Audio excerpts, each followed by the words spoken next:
Mom and Dad are both from Trinidad, did not know each other in Trinidad, even though it's a dot. Separately, moved to England, I think Dad in 57, I found it 57, and Mom in 60. In England, she met and married Dad, had my sister and myself, and then in 1975 we moved to Canada where she continued her nursing career. So she was a nurse her entire career. Everything was ticking along until her colonoscopy at the beginning of February, and then she just got really ill really quickly.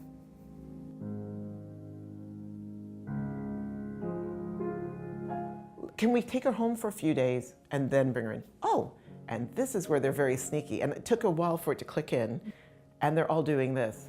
Sure, you can take her home. We can get you a hospital bed and we can get someone to stop by and check on her and blah, blah. And they're doing this and telling me yes. And I'm like.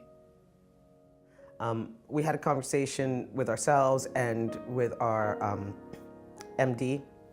And as my sister says, we were being a bit selfish. We wanted her home, but we soon realized that we couldn't necessarily take care of her as well as she could be taken care of at a hospice.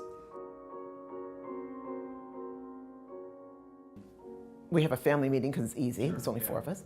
And we're like, Mom, we're not gonna be going home. We're gonna be coming over to hospice. You're very, very ill. It's worse than we thought. And this is what it's gonna be. And she's like, well, We didn't even have a chance to have a tour, but a lot of people said it's a great place to be. So the first day that we walked in here was when Mom was driven in. And that's kind of how the decision went. It was mainly around sort of the 24-hour care that even though we would think that we would try and do, we couldn't do it to the level of standard that the nurses do here. We were greeted by a nurse named May.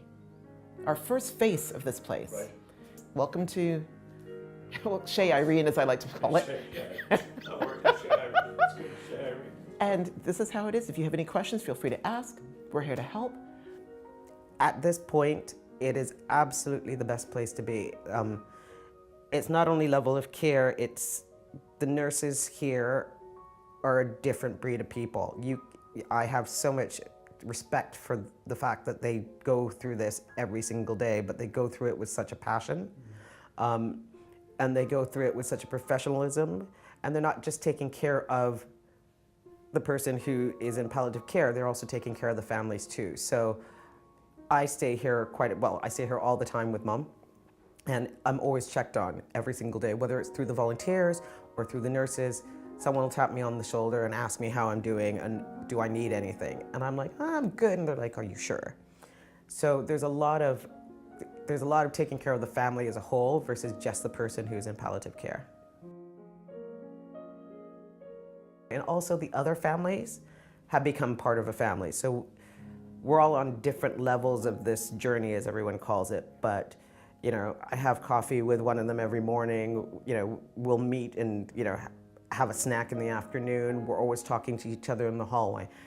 Though everyone's at a different level, we're all kind of going through the same thing. And it's nice that that environment is fostered by everyone here, that you can talk to everyone else, yeah.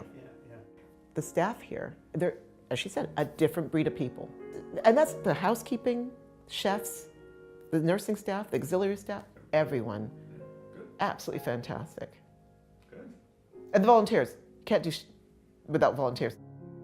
I just want to personally thank everyone who works in this building and the building next door, which I can't remember the name of. You would never expect this, ever in your life. First of all, you don't want your parents to pass away, but unfortunately they do.